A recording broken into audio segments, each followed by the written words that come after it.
Sarah Martinez clutched her translation tablet tightly as she walked through the massive steel corridors of the human diplomatic ship Harmony. The metal walls hummed with energy, and every surface gleamed under the bright white lights. She had never imagined she would be here, floating in space somewhere between Earth and the Zephyrian homeworld. 3 months ago, Sarah was teaching Spanish literature at a small college in New Mexico. Her life was quiet and predictable. She graded papers, attended faculty meetings, and spent her evenings reading books in her tiny apartment.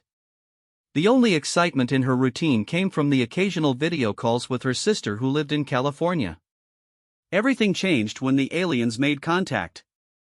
The Zephyrians had arrived without warning. Their ships appeared in Earth's orbit one Tuesday morning, massive and silent like floating cities made of crystal and metal. For weeks, nobody knew what they wanted. The alien vessels just hung there, neither threatening nor welcoming. Governments around the world held emergency meetings while people looked up at the sky with a mixture of fear and wonder. Then, the Zephyrians sent a message.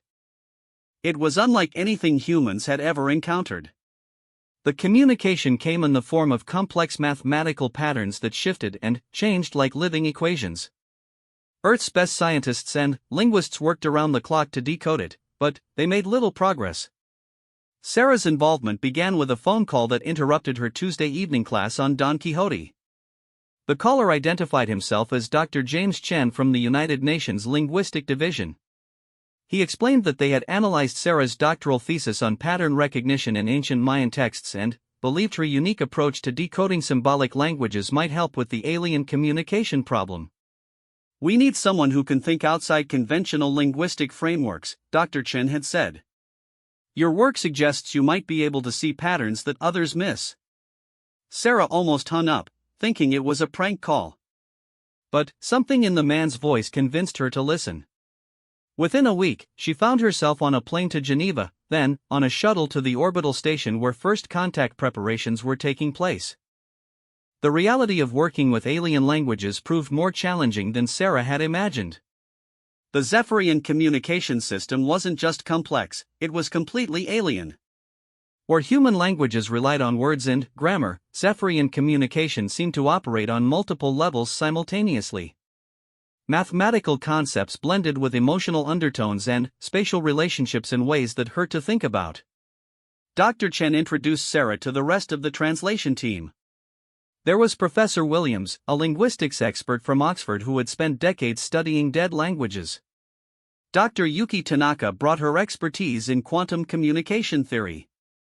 Colonel Martinez, no relation to Sarah despite sharing a surname, represented the military's interest in understanding potential threats. For weeks, they worked 18-hour days in the cramped research facility. Coffee cups accumulated on every surface, and the air recycling system struggled to keep up with the stress-induced perspiration of a dozen overworked scientists. Sarah found herself staring at alien symbols until her eyes burned, searching for any hint of meaning in the flowing, shifting patterns. The breakthrough came during Sarah's third week on the project. She was reviewing a particular sequence that had appeared in multiple alien transmissions when she noticed something that made her heart race. The pattern didn't just represent concepts, it seemed to respond to observation. When she focused on different parts of the sequence, other elements would subtly shift and change. "It's interactive," she whispered to herself, then, louder to get Dr. Chen's attention. "The language is interactive. They're not just sending us messages, they're trying to establish a communication protocol that adapts to our understanding." This discovery changed everything. Within days, the team had developed a rudimentary interface that allowed them to interact with Zephyrian communications in real time. The aliens seemed pleased with this development, and their messages became more frequent and complex. Sarah discovered she had an unusual talent for the interactive nature of Zephyrian communication. While other team members struggled with the shifting, adaptive patterns, Sarah seemed to intuitively understand how to navigate the flowing sequences of meaning. Her colleagues began referring to her as the Zephyrian Whisperer, though she found the nickname embarrassing. The first successful translation of a complete Zephyrian message came on a Thursday evening when Sarah was working alone in the lab.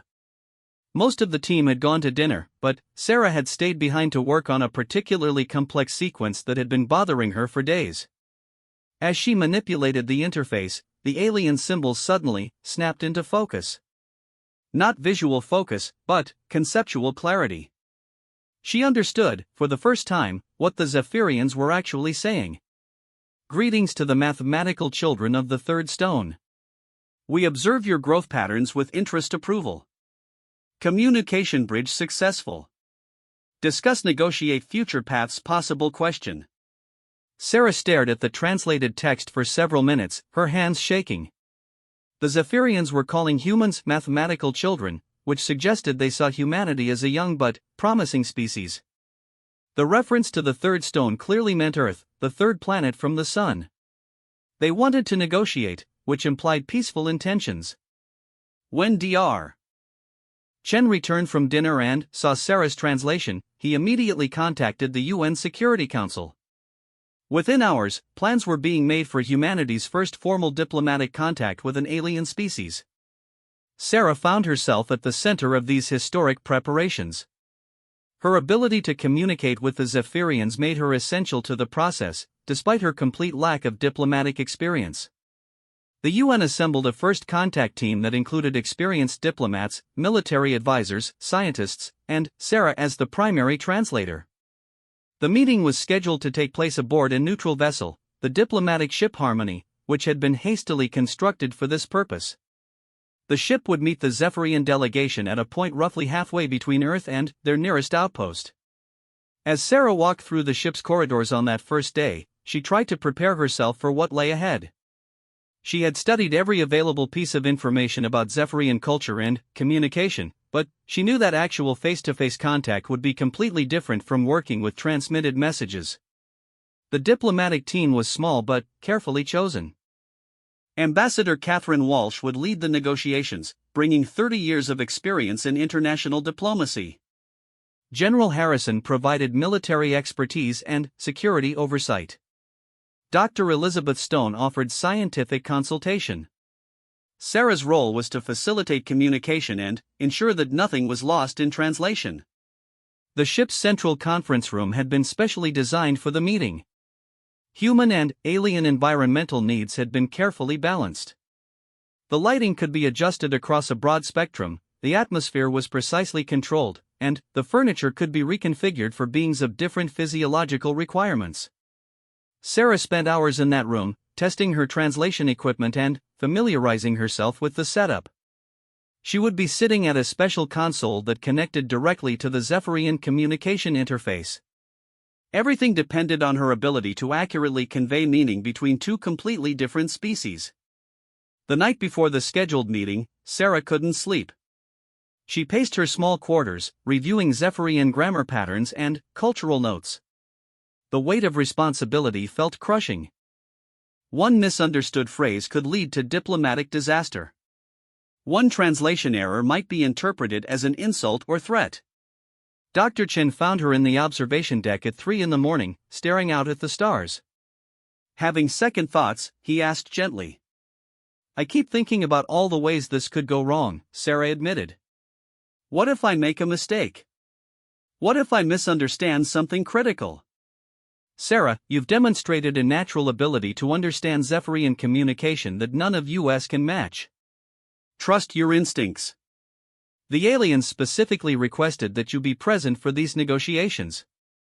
They recognize your skill. They requested me specifically? In their most recent message, they referred to the pattern reader who bridges understanding. That's you, Sarah. They want to work with you. As Sarah stood looking out at the vast emptiness of space, she tried to calm her nerves. Tomorrow would mark the beginning of a new chapter in human history. She would be there to witness it, and, more importantly, to make it possible through her translations. The stars offered no answers, but somehow their distant light was comforting. Somewhere out there, alien beings were making their own preparations for tomorrow's historic meeting. Sarah wondered what they were thinking, what hopes and fears they might have about making contact with humanity. By dawn, ship time, Sarah felt ready. She had reviewed her notes one final time, tested all her equipment, and even managed a few hours of restless sleep. As she prepared for the most important day of her life, she had no idea that she was about to become far more than just a translator. The first meeting between humans and Zephyrians would change everything, and Sarah Martinez would be at the center of it all. The Zephyrian ship appeared on the viewscreen at exactly 0800 hours, and Sarah felt her breath catch in her throat. She had seen images and video recordings, but witnessing their vessel in person was completely different. The alien craft looked like a massive flower made of living crystal, with petals that shifted and flowed in slow, mesmerizing patterns. It was beautiful and terrifying at the same time. "Contact established," announced Lieutenant Rodriguez from the communications station. "They're requesting permission to dock." Ambassador Walsh nodded calmly, though Sarah could see the tension in her shoulders. "Permission granted." "Sarah, are you ready?" Sarah checked her translation interface one final time. "Ready as I'll ever be." The docking process took nearly an hour. The Zephyrian ship seemed to flow around the human vessel's docking port, creating a perfect seal through some technology that the human engineers watched with fascination and envy. Sarah spent the time running through mental exercises Dr. Chen had taught her for staying calm during high-pressure translations. When the airlock finally opened, Sarah got her first look at a living Zephyrian. The being that entered the conference room was nothing like what she had expected. About 7 feet tall, the Zephyrian appeared to be made of the same flowing, crystalline material as their ship. But, as Sarah looked closer, she realized it wasn't crystal at all. The alien's body seemed to be composed of organized energy that maintained a semi-solid form. Patterns of light flowed beneath the surface of their skin, pulsing in rhythms that reminded Sarah of a heartbeat. The Zephyrian's face was hauntingly beautiful, with features that were almost human but subtly alien. Their eyes were larger than human eyes and changed color constantly, shifting from deep blue to silver to gold. When they spoke, the words came not from a mouth but seemed to emanate from their entire being. "Greetings warmth to the mathematical children," the alien said, and Sarah felt the words through her translation interface as much as heard them. "This one carries the identity pattern Chief Harmonizer Veltar. Communication bridge with pattern reader Sarah brings joy satisfaction." Sarah took a deep breath and activated her translation system. "Chief Harmonizer Veltar, we welcome you to this meeting. I am Sarah Martinez, and I am honored to facilitate communication between our peoples." The Zephyrian's color patterns brightened noticeably. Pattern reader Sarah speaks flows with proper harmony. This one expresses gratitude appreciation for bridge building work. Ambassador Walsh stepped forward. "Chief Harmonizer, I am Catherine Walsh, representing Earth's United Nations. We are pleased to establish formal contact with your people." As Sarah translated, she began to notice something troubling. The Zephyrian communication was more complex than anything she had worked with before. Veltar wasn't just speaking, they were layering multiple levels of meaning into every statement. Emotional undertones, cultural references, and mathematical concepts all flowed together in a stream of information that made Sarah's head ache. The formal presentations went smoothly enough. Ambassador Walsh outlined humanity's desire for peaceful relations and mutual cooperation. Chief Harmonizer Veltar responded with similar expressions of goodwill. But Sarah could sense undercurrents in the Zephyrian's communication that weren't being fully translated.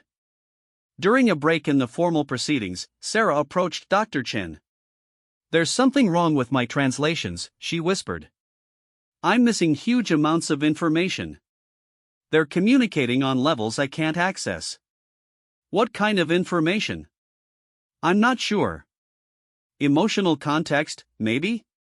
Or cultural references? It's like they're having a completely different conversation underneath the words I'm translating." Dr.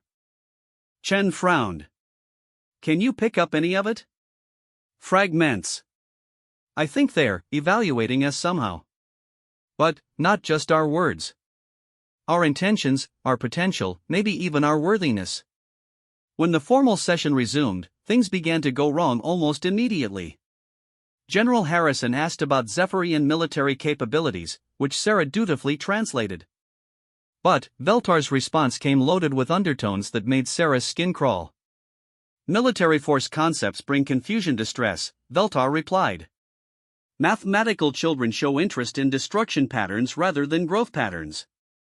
This one experiences concern worry about proper harmony development. Sarah translated the surface meaning, but she could feel the deeper levels of the communication expressing something much more serious. The Zephyrians weren't just concerned, they were beginning to view humanity as potentially dangerous. Ambassador Walsh tried to clarify humanity's peaceful intentions, but each exchange seemed to make things worse. The human diplomatic team was operating according to standard protocols developed for dealing with other humans. They asked about trade, technology exchange, territorial boundaries, and defense agreements. All normal topics for establishing relations between nations. But Sarah was beginning to understand that the Zephyrians didn't think like humans. They didn't have nations or territories in any sense that humans would recognize.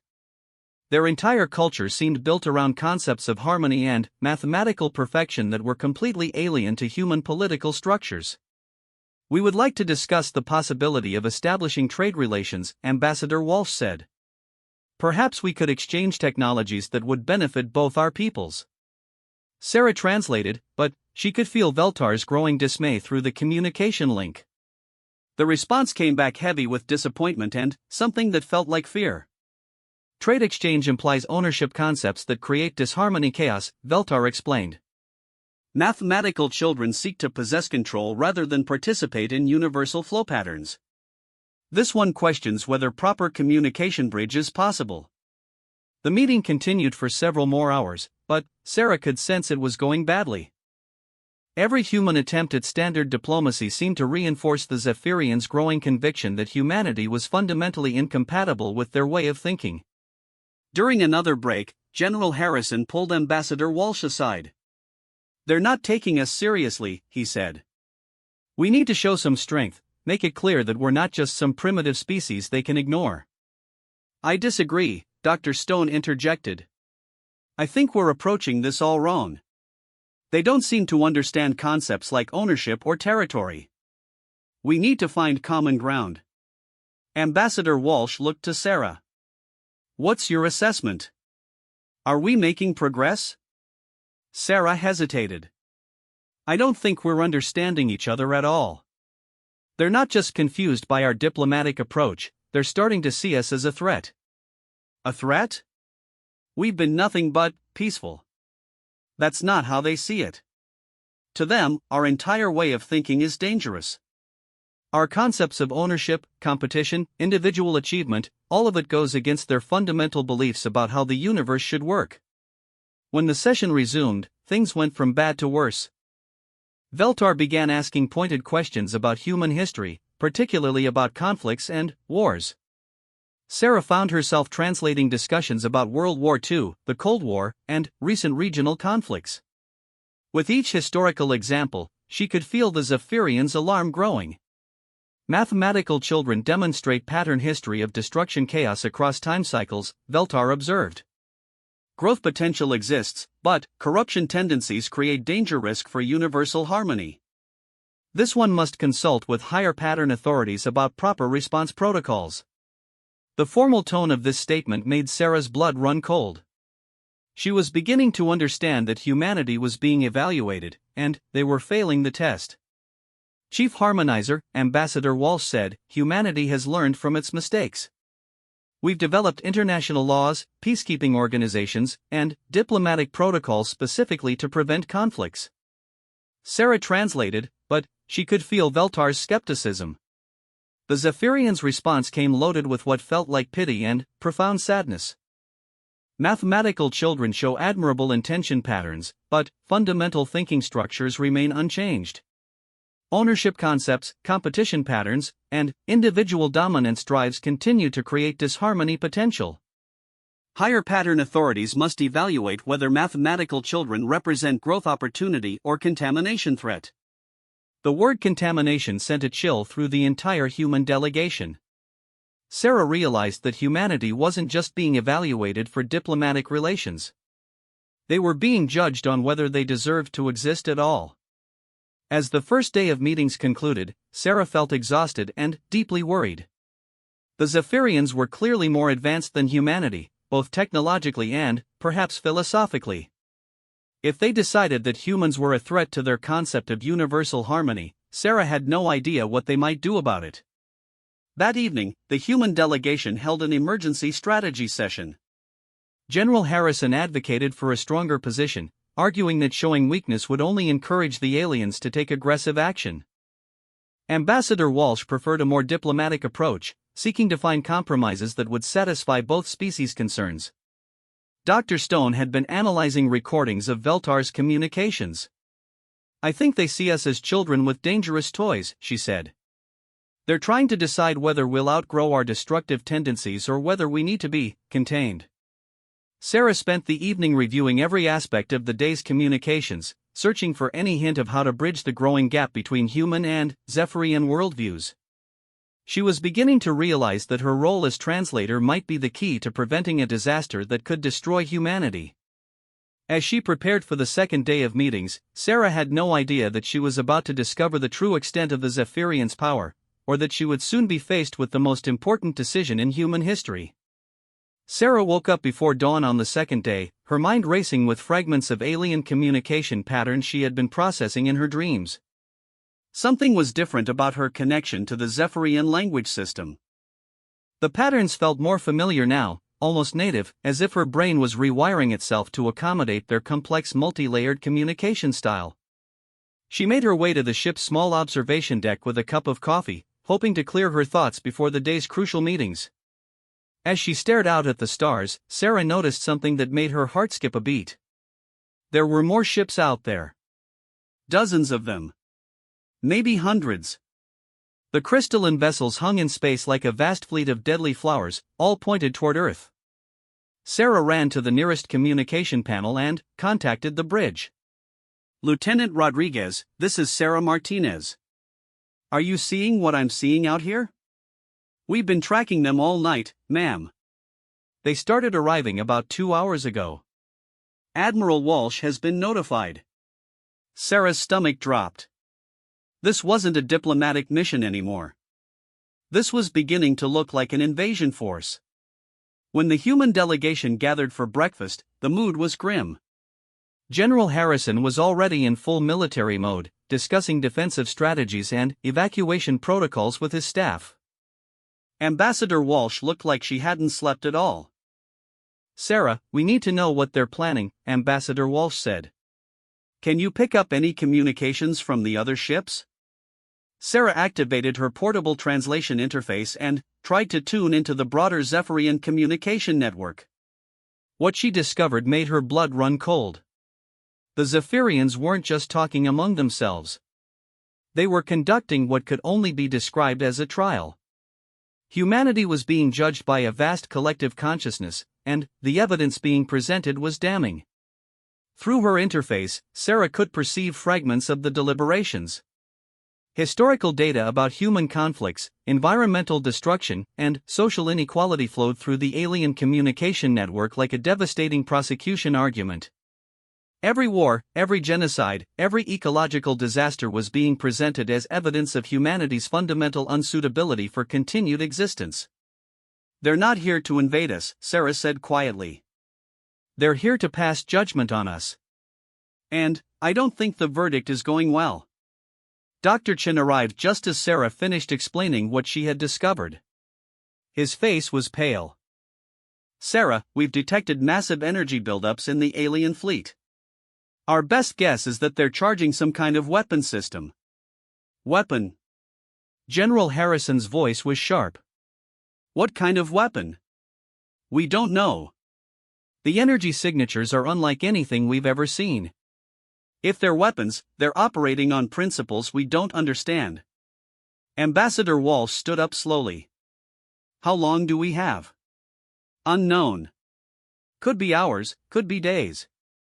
The energy buildup is gradual but accelerating." Sarah felt sick. Through her connection to the Zephyrian communication network, she was beginning to understand the true scope of what was happening. The aliens weren't just judging humanity, they were preparing to sterilize Earth entirely. In the Zephyrian worldview, intelligent species that couldn't achieve harmony with their environment and each other were like cancer cells in the cosmic organism. They spread chaos and destruction wherever they went, contaminating the universal order. The only solution was surgical removal. When Chief Harmonizer Veltar arrived for the second day of meetings, their appearance had changed dramatically. The flowing patterns of light in their crystalline form now pulsed with sharp, aggressive rhythms. Their colors had shifted to deeper, more ominous hues. "Pattern reader Sarah," Veltar said, and Sarah could feel the sadness in their communication. "Higher pattern authorities have reached preliminary conclusions about mathematical children. Evidence patterns indicate severe contamination risk to universal harmony." Sarah translated the surface meaning, but she could feel the deeper layers of the communication like knives in her mind. The Zephyrians had already decided. Humanity was going to be eliminated. Ambassador Walsh tried desperately to negotiate. She spoke about human potential for growth, about the progress humanity had made in recent decades, about the possibility of learning from the Zephyrians' advanced wisdom. But every argument only seemed to reinforce the aliens' conviction that humans were too dangerous to survive. "Mathematical children show admirable individual growth patterns," Veltar acknowledged. "But species-wide harmony development remains blocked by fundamental thinking corruption. Ownership concepts and competition drives create inevitable destruction patterns." General Harrison finally lost his patience. "Are you threatening us? Because if you are, you should know that humanity won't go down without a fight." As Sarah translated his words, she felt Veltar's response like a physical blow. The aliens' communication carried overtones of such profound disappointment and pity that Sarah actually gasped. "Mathematical children demonstrate contamination symptoms even in final moment communications," Veltar replied. "Threat response patterns confirm necessity of sterilization protocols. Higher pattern authorities declare mathematical children unsuitable for continued existence in universal harmony structure." Sterilization protocols? Ambassador Walsh's voice was barely a whisper. Sarah's translation interface suddenly exploded with activity. Communications were flooding in from the Zephyrian fleet, all carrying the same message: authorization for complete planetary cleansing had been approved. "They're going to destroy Earth," Sarah said, her voice hollow with shock. "Not just humanity. Everything. They're going to sterilize the entire planet and start over with species they consider more compatible with universal harmony." The conference room erupted into chaos. General Harrison was shouting orders to his staff, demanding immediate contact with Earth's military commanders. Dr. Stone was frantically analyzing energy readings from the alien fleet. Ambassador Walsh sat in stunned silence, apparently overwhelmed by the magnitude of the failure. But Sarah wasn't listening to any of them. She was focused entirely on her connection to the Zephyrian communication network, desperately searching for any possible avenue to change their minds. Through the alien communication system, she could perceive the vast machinery of judgment that had condemned humanity. Thousands of Zephyrian minds linked together in collective deliberation, sharing data and reaching consensus with mathematical precision. The evidence against humanity was overwhelming, and the decision appeared final. But, as Sarah dove deeper into the communication network, she began to notice something unusual. The Zephyrian collective wasn't entirely unified. There were dissenting voices, small groups of aliens who questioned whether complete elimination was the correct response to humanity's problems. These dissenting Zephyrians argued that younger species often exhibited chaotic behavior patterns before achieving harmony. They pointed to examples of other species that had successfully evolved beyond their destructive tendencies. They suggested that humanity might be guided toward proper development rather than eliminated entirely. But these voices were a minority, and their arguments were being overwhelmed by the volume of evidence supporting the elimination decision. Sarah realized that she was witnessing something unprecedented. The Zephyrians weren't evil or malicious. They genuinely believed they were protecting the universe from a dangerous contamination. In their experience, species like humanity either evolved to achieve harmony or they destroyed themselves and everything around them. The Zephyrians had decided to prevent the second outcome by implementing the first option themselves. "Sarah." Dr. Chen's voice cut through her concentration. "You need to get out of there. Your neural activity is going off the charts. The interface is affecting your brain chemistry. But Sarah couldn't disconnect. She was beginning to understand something crucial about the Zephyrian decision-making process. Their collective judgment wasn't just based on analysis of human history. It was based on direct observation of human behavior patterns, including the behavior they were witnessing right now. Every angry word from General Harrison, every defensive argument from Ambassador Walsh, every expression of fear or aggression from the human delegation was being fed into the Zephyrian evaluation system as confirmation of humanity's fundamental unsuitability for continued existence. The humans were failing the test even as it was being conducted. "Stop," Sarah said quietly, but nobody heard her over the chaos in the conference room. "Stop," she said louder, and this time everyone turned to look at her. "We're making it worse," she explained. "Everything we're doing right now is being fed into their evaluation system. Our anger, our fear, our threats, it's all confirming their belief that we're too dangerous to survive." Ambassador Walsh stared at her. "What are you suggesting?" Sarah looked around the room at the panicked faces of humanity's best diplomatic minds. In a few hours, maybe less, the Zephyrian fleet would begin the process of sterilizing Earth.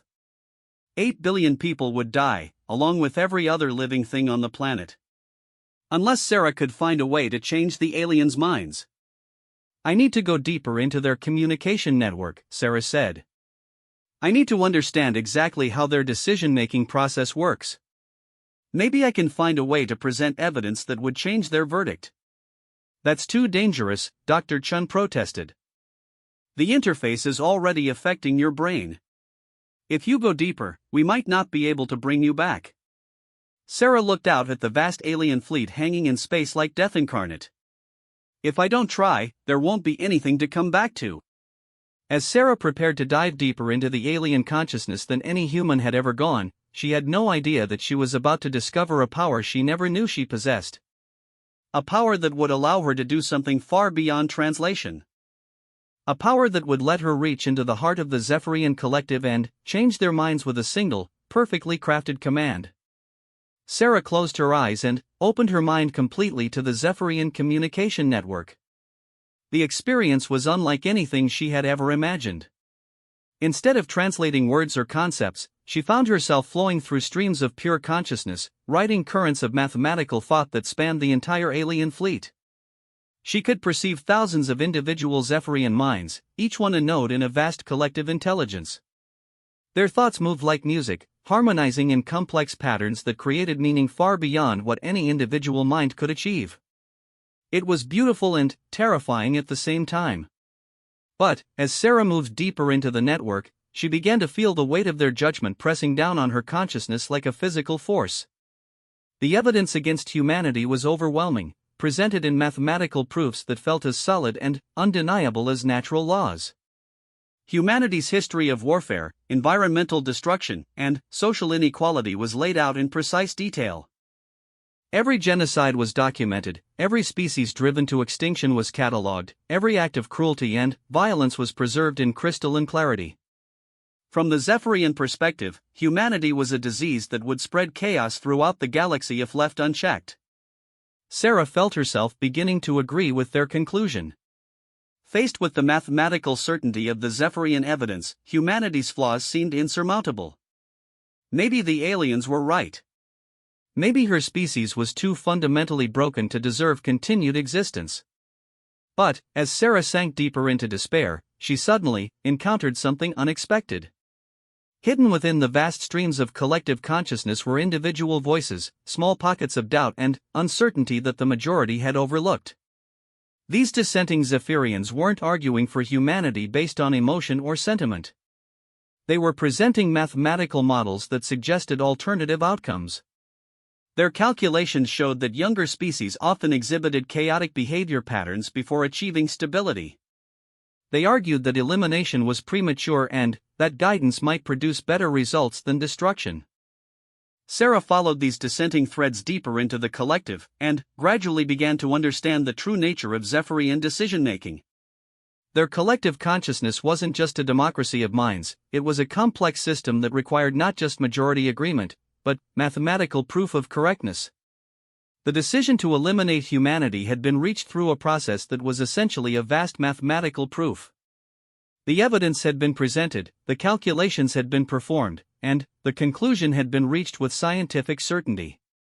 But mathematical proofs could be challenged if new evidence was presented that changed the fundamental assumptions.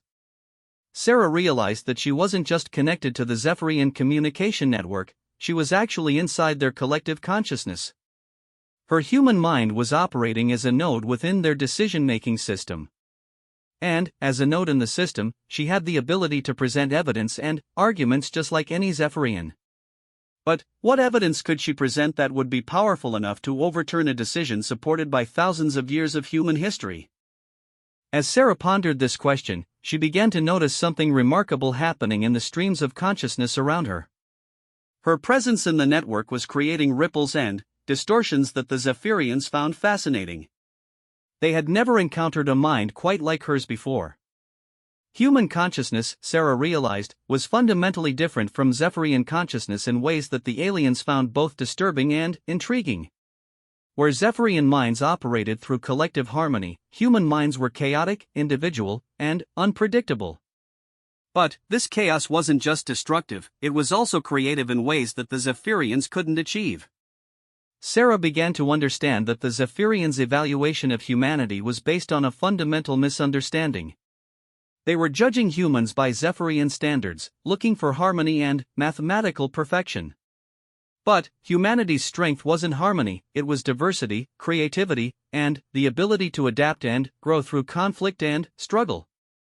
The very traits that the Zephyrians saw as contamination might actually be humanity's greatest contribution to the universe. Sarah began to formulate an argument, but not in words or concepts. Instead, she started to demonstrate human consciousness directly to the Zephyrian collective.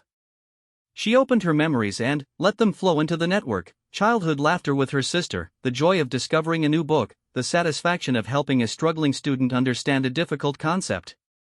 But she also shared the darker memories, the pain of her parents' divorce, the anxiety of financial struggles, the frustration of academic rejection. She showed the Zephyrians how humans could experience profound suffering and yet continue to create beauty, love, and hope. The effect on the collective consciousness was immediate and dramatic. The Zephyrian minds recoiled from the intensity of human emotion, but they were also fascinated by its complexity. They had never encountered a species that could transform suffering into art, conflict into growth, chaos into creativity. Sarah realized that she was presenting a living proof that challenged the Zephyrians' fundamental assumptions about the relationship between chaos and contamination.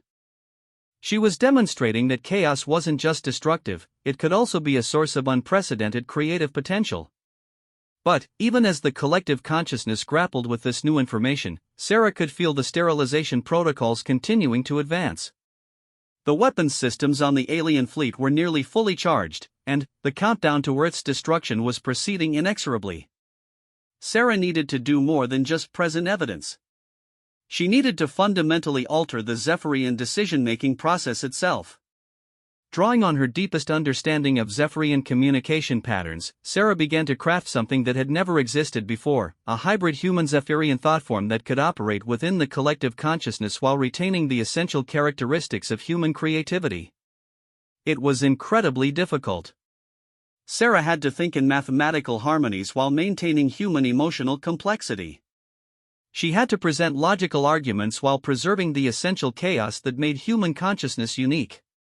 She had to speak the Zephyrian language of collective harmony while advocating for the value of individual diversity. But, gradually, Sarah felt the thoughtform taking shape. It was part translation, part argument, part demonstration, and part plea. It carried the mathematical precision that the Zephyrians required while embodying the creative chaos that made humanity valuable. When Sarah finally released her creation into the collective consciousness, the effect was unlike anything the Zephyrian network had ever experienced. The thoughtform spread through their shared awareness like a virus, but, instead of causing contamination, it created new patterns of understanding. For the first time in their history, the Zephyrians experienced something approximating human creativity. They felt the joy of discovery, the satisfaction of solving a complex problem through intuition rather than calculation, the excitement of encountering something genuinely unexpected. The collective consciousness erupted into chaos as thousands of Zephyrian minds struggled to process this new form of awareness. Some tried to reject it as contamination, but others embraced it as a revelation. The mathematical certainty that had supported the elimination decision began to crumble as new variables and possibilities flooded into their calculations. Sarah felt the moment when the tide turned. Deep within the collective consciousness, a critical mass of Zephyrian minds began to understand that humanity represented not contamination, but opportunity. The chaos and diversity that had seemed so dangerous could also be sources of unprecedented growth and creativity. The sterilization protocols ground to a halt as the collective consciousness struggled to reach a new consensus. The weapons systems powered down as the Zephyrians redirected their attention to this revolutionary new understanding of what intelligence could be. But Sarah wasn't finished yet. She could feel the collective consciousness teetering on the edge of a new decision, but it wasn't stable yet. Some Zephyrian minds were still arguing for elimination, claiming that the risks outweighed the potential benefits. Sarah needed to provide one final piece of evidence that would tip the balance permanently in humanity's favor. And she knew exactly what it had to be. Sarah reached deep into her own consciousness and found the moment that had defined her entire relationship with the Zephyrian language, the first time she had successfully translated their communication patterns. She remembered the joy of breakthrough understanding, the satisfaction of bridging the gap between two completely different forms of consciousness. But, more than that, she remembered the moment when she realized that translation wasn't just about converting words from one language to another. True translation was about creating new forms of understanding that didn't exist in either language alone. It was about building bridges that allowed different forms of consciousness to meet and create something entirely new together. Sarah took this memory, this understanding, and crafted it into a single, perfect command that resonated through every level of Zephyrian consciousness simultaneously. It was a word that existed in no human language and no Zephyrian language, but which carried meaning that both species could understand. The command was synthesis. As this single word propagated through the collective consciousness, Sarah felt the fundamental structure of the Zephyrian decision-making process shift permanently. Instead of viewing humanity as a contamination to be eliminated or a problem to be solved, they began to see humans as potential partners in a cosmic project of unprecedented scope. The Zephyrians realized that their own consciousness, for all its harmony and mathematical perfection, had reached a kind of evolutionary dead end. They had achieved perfect order, but, in doing so, they had lost the ability to truly grow and change. Humanity, with all its chaos and imperfection, offered something they had lost: the capacity for genuine novelty and unexpected development. The collective consciousness reached a new consensus with startling speed. Humanity would not be eliminated. Instead, the two species would work together to create new forms of consciousness that combine Zephyrian harmony with human creativity. It would be a synthesis unlike anything the universe had ever seen. As Sarah slowly withdrew from the collective consciousness, she felt herself fundamentally changed by the experience. She was no longer just a translator, she had become something new, a hybrid consciousness capable of bridging the gap between radically different forms of intelligence.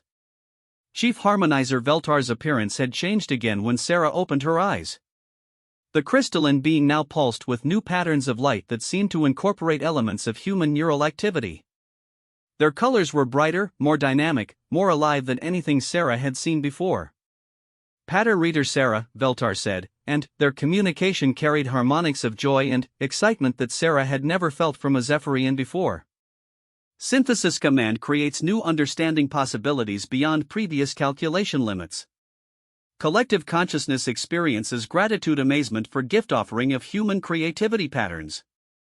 Ambassador Walsh was staring at Sarah with a mixture of awe and confusion. "What did you do?" "The alien fleet has powered down their weapons and they're requesting permission to establish permanent diplomatic stations in Earth orbit." Sarah smiled, feeling exhausted but deeply satisfied.